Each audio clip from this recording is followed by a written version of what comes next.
Fala, turma, tudo jóia? Estamos aqui no JJ Summit 2025.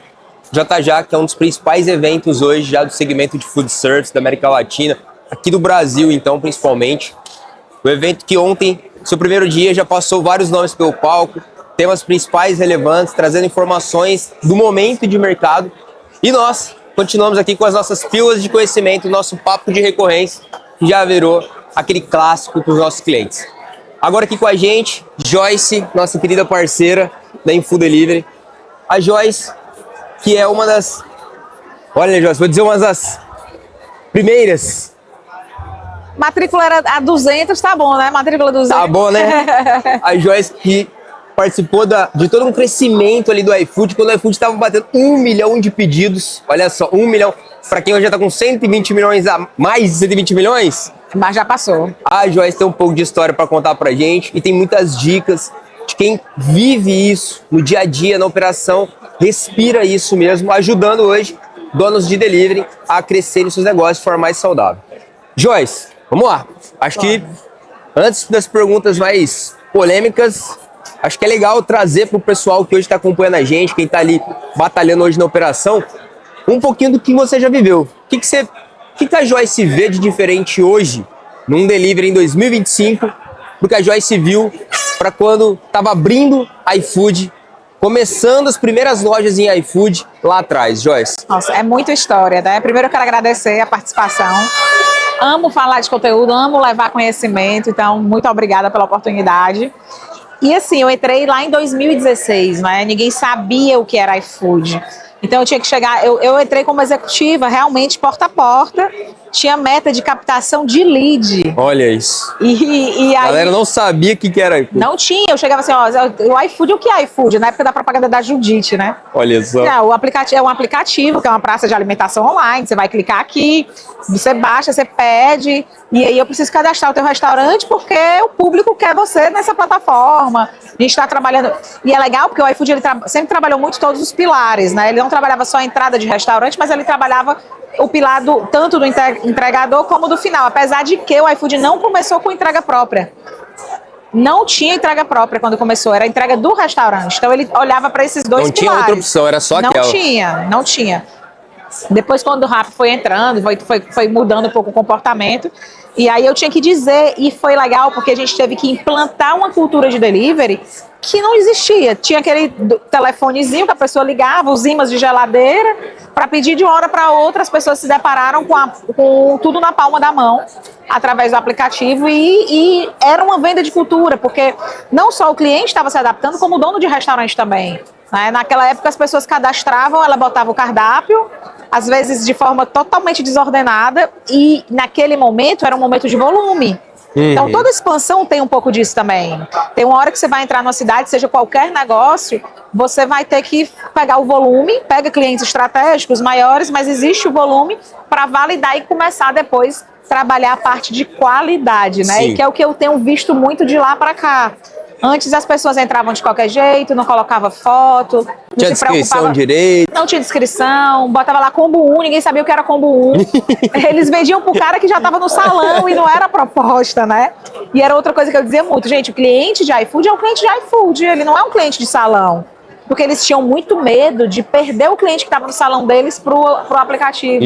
Né? Então, foram várias barreiras que a gente teve que enfrentar. Várias quebras culturais mesmo de barreira. Muitas. E aí fazer a expansão, eu senti até um pouco disso depois de um certo tempo, fazendo a expansão comercial, que muitos interiores do estado, principalmente no Nordeste, ainda tem um pouco dessa cultura que tinha lá atrás, né? Desse comportamento.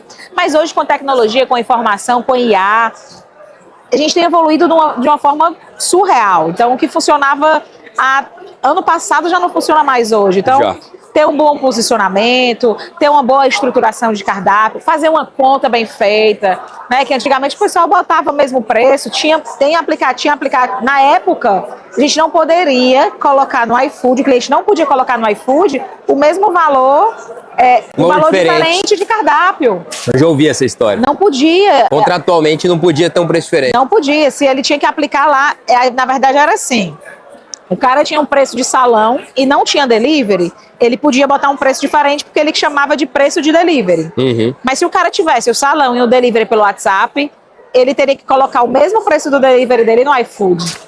Então, assim, e ele era penalizado se ele fizesse diferente, de fechar a loja. Aham. Então foi evoluindo, as regras começaram a ser modificadas e não tinha algoritmo. Pra você ter uma ideia, quando eu entrei, era uma maquininha, que eles compraram o Papa Rango na época, era como se fosse uma impressora fiscal, e o pedido saía naquela impressora. Já saía direto. Não tinha Integração, não tinha nada. o gestor de pedidos. Aí depois evoluiu para o iConnect, e depois o gestor de pedidos, que é o que a gente tem hoje. Que aí já integra, já tem outras ferramentas. E aí nessa evolução as pessoas começaram a ter necessidade de terem outras ferramentas para concluírem esse processo.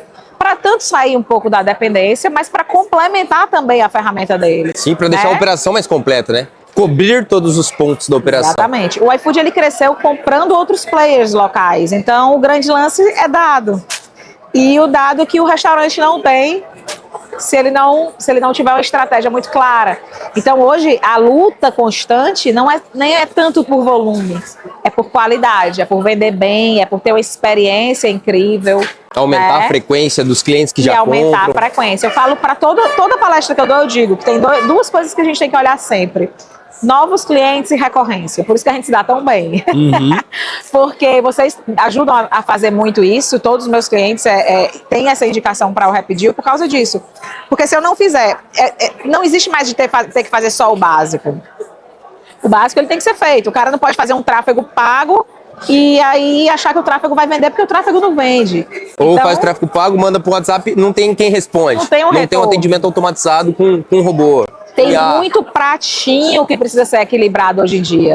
Né? Eu cheguei a visitar um cliente lá atrás, que ele recebia o pedido, ele fazia a pizza, ele subia na moto e entregava, e fechava o aplicativo quando ele ia e voltava. Gente, surreal. Na segunda semana ele disse: Joyce, tive que comprar mais massa, contratar uma pessoa para fazer isso, outra para fazer aquilo. Então, assim, são muitos pilares, foi um crescimento muito gigante, e eu vou arriscar dizer que ainda é só o começo.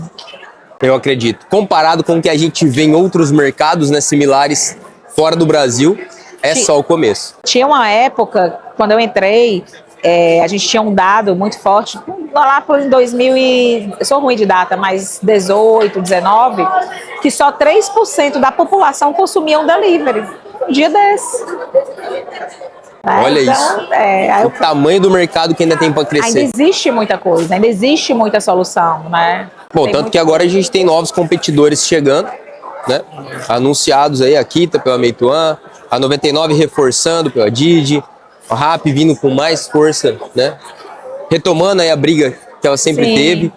Então, acho que esse movimento de mercado ele também traz algumas oportunidades, né, Joyce? Com certeza. Como que você faz a leitura disso, Joyce? Que dicas que você tem para o dono de delivery ali em cima disso? Então, eu até fiz um artigo no LinkedIn há pouco tempo falando sobre essa movimentação, que eu acho altamente saudável. Inclusive, arrisco dizer que, como eu tenho saí muito bem do iFood, eu pedi para sair, eu tenho relacionamentos muito legais, eles abrem algumas coisas em relação à percepção de mercado.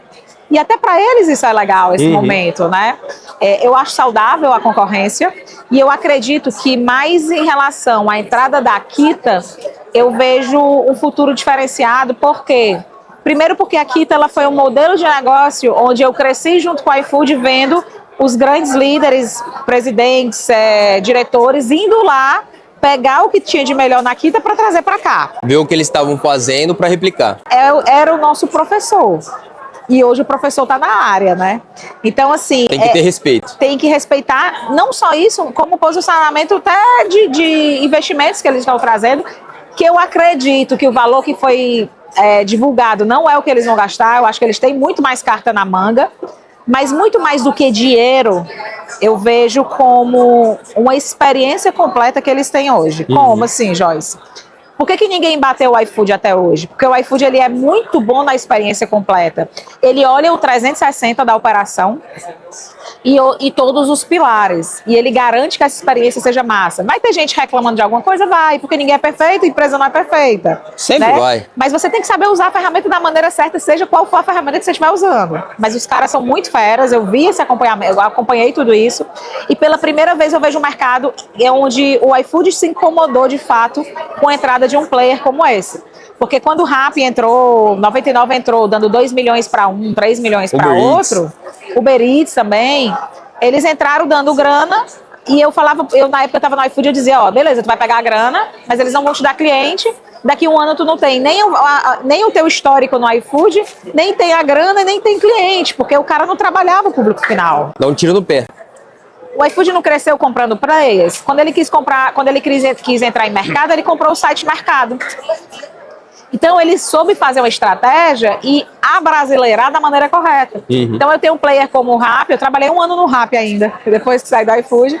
O Rappi, ele trouxe uma tecnologia toda de fora, uma cultura toda de fora para implantar num país que tem um comportamento totalmente diferente. Exato. Então, ele não conseguiu entender essa experiência completa. E a Kita já vem estudando isso há um tempo.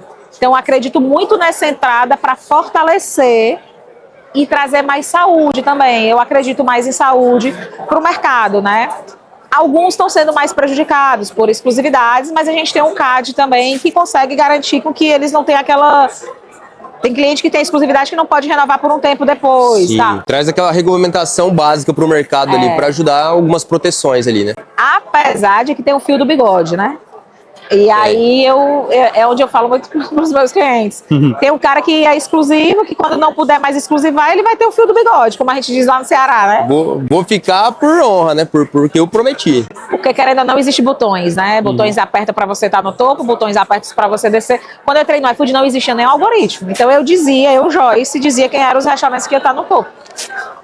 Eu escolhia de acordo com a negociação e quem não estaria também, caso quebrasse uma exclusividade. Sim. Ainda existe esse botão, não dessa forma como é hoje, mas se eu aperto o botão, eu acabo um pouco com o algoritmo que eu tenho. Então, assim, são incógnitas que as pessoas ficam trazendo e eu acho que a gente tem que parar de olhar para possibilidades e trabalhar com o que a gente tem. Vamos fazer o nosso bem feito, trabalhar um dado, trazer o cliente para dentro de casa, pescar nos aquários dos aplicativos e trazer para um cardápio próprio para pegar Rapidinho e trabalhar a recorrência deles. Pontos. Legal, Joyce.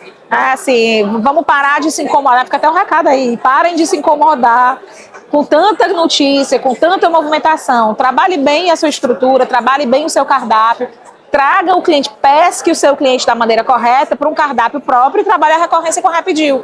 Eu acho que esse é o modelo mais redondo que eu vejo a curto, médio prazo, pelo menos. Maravilha, Joyce. E assim, é legal esse gancho que você puxou e essa dica que você está dando, porque a gente hoje vê ainda grandes operações, grandes grupos. O cara tem 10 unidades, ou uma unidade muito grande, e ele ainda não consegue fazer esse racional de entender a importância da construção da base própria, né? É verdade. A gente no início do EPDU dizia muito que quando você fica 100% no marketplace, você tem um CAC infinito do seu cliente. Né? O CAC é aquele custo de aquisição do cliente, né? A sigla, né? Então, toda vez que o seu cliente compra com você, você paga... Existe o custo. Esse custo de adquirir esse cliente, mas ele já comprou com você. Por que você está pagando de novo? De novo? E de novo? Pode ser uma taxa sobre a venda, uma taxa sobre o sucesso que o marketplace te trouxe aquela venda. Ok, é a temática, como ela funciona, respeitamos.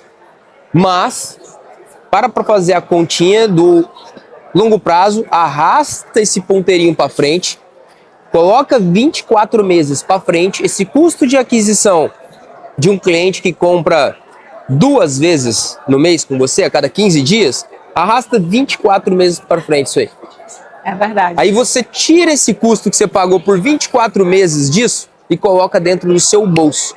Porque se você constrói dentro do seu cardápio próprio, da sua base própria, você vai pagar uma vez.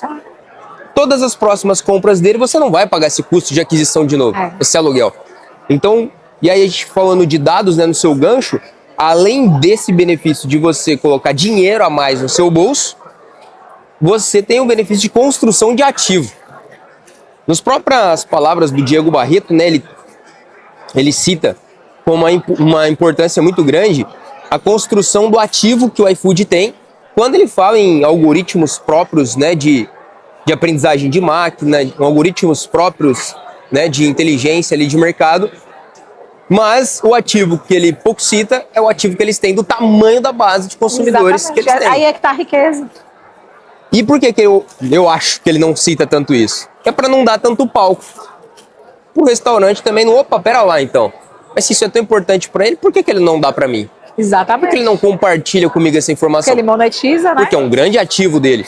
Então, o dono de restaurante, o dono de delivery que entende isso e começa a construir a sua base própria, olha os 24 meses para frente, se você tem 100 pedidos por mês, em 24 meses, olha o tamanho da base que você construiu de clientes.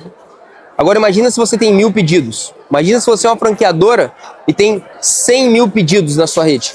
Sim. O tamanho que essa base vai ter daqui a 5 anos. Então, hoje a gente tem clientes que entendiam isso lá atrás, começaram a captar o dado e hoje tem uma Repedil que proporciona essa integração dos dados e essa inteligência.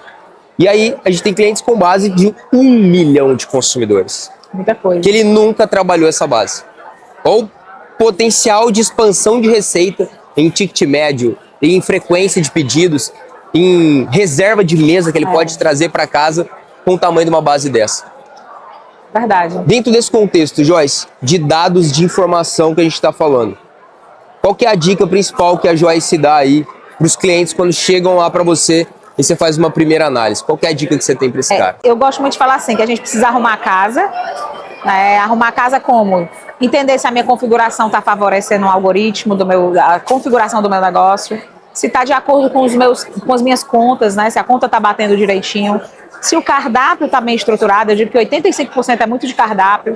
Se ele está vendável, ele tem que ser vendedor, ponto. E aí, eu gosto muito de falar que é a minha maior expertise, que são os multicanais e multiculinárias. Então, às vezes eu tenho uma cozinha, eu digo muito que tem cozinha, tem lojas que elas chegam num momento que elas incham e não saem mais daquilo dali. Então, eu tenho que estudar mercado para ver para onde mais eu posso correr atrás daquilo dali. Expande. Então, são canais de venda. Eu preciso trabalhar esses dados para abrir quanto mais canal de venda eu tiver, para trazer e ser o detentor dos meus dados e trabalhar eles da maneira correta. Eu tenho um cliente que está até com vocês agora recente, ele só tinha delivery próprio, tinha o cardápio próprio, não fazia iFood e nem fazia Repedil. Quando a gente botou a Repedil lá, ele tinha 25 mil nomes, é uma quantidade boa, ele já dobrou, viu? Tem 3 meses ele já dobrou essa quantidade. Olha que legal. E colocamos o iFood, foi o contrário, porque normalmente o cara tem um iFood, eu abro o canal próprio. Foi o contrário, então agora ele tem um Primeira aquário. vez que eu ouço o exemplo ao contrário. Contrário, ele tá lá com vocês, depois vocês olham.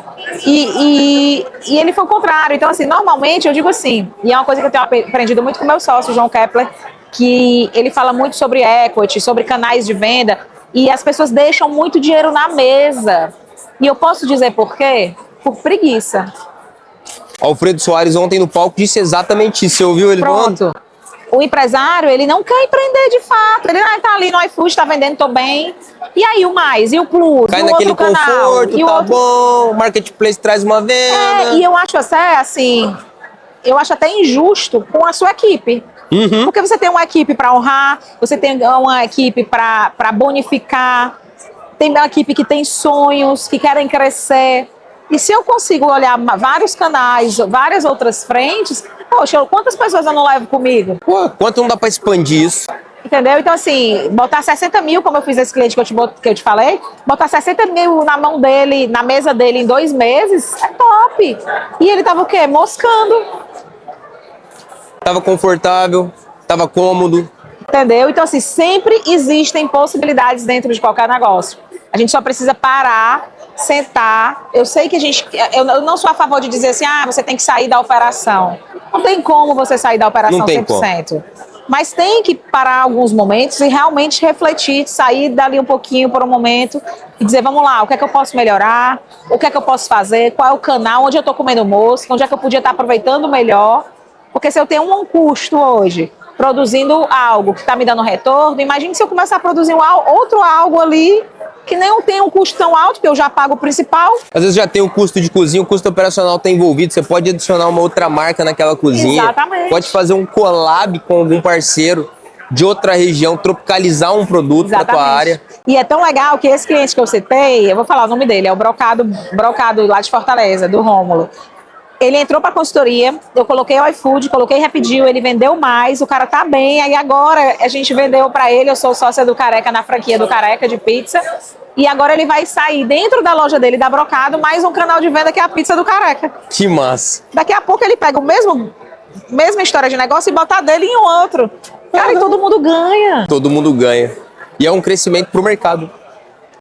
É colocar inteligência no negócio. E eu acho muito massa, e aí eu vou puxar a sardinha mesmo para vocês, porque vocês dão essa possibilidade. Porque também não é só sobre ter dados.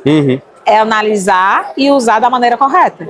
Não tem nada mais desperdiçado do que uma planilha de Excel que ninguém abre. Exatamente, exatamente. Tem que ser fácil, tem que ser simples, tem que ser intuitivo e tem que ser rápido. É isso. Porque muda muito rápido.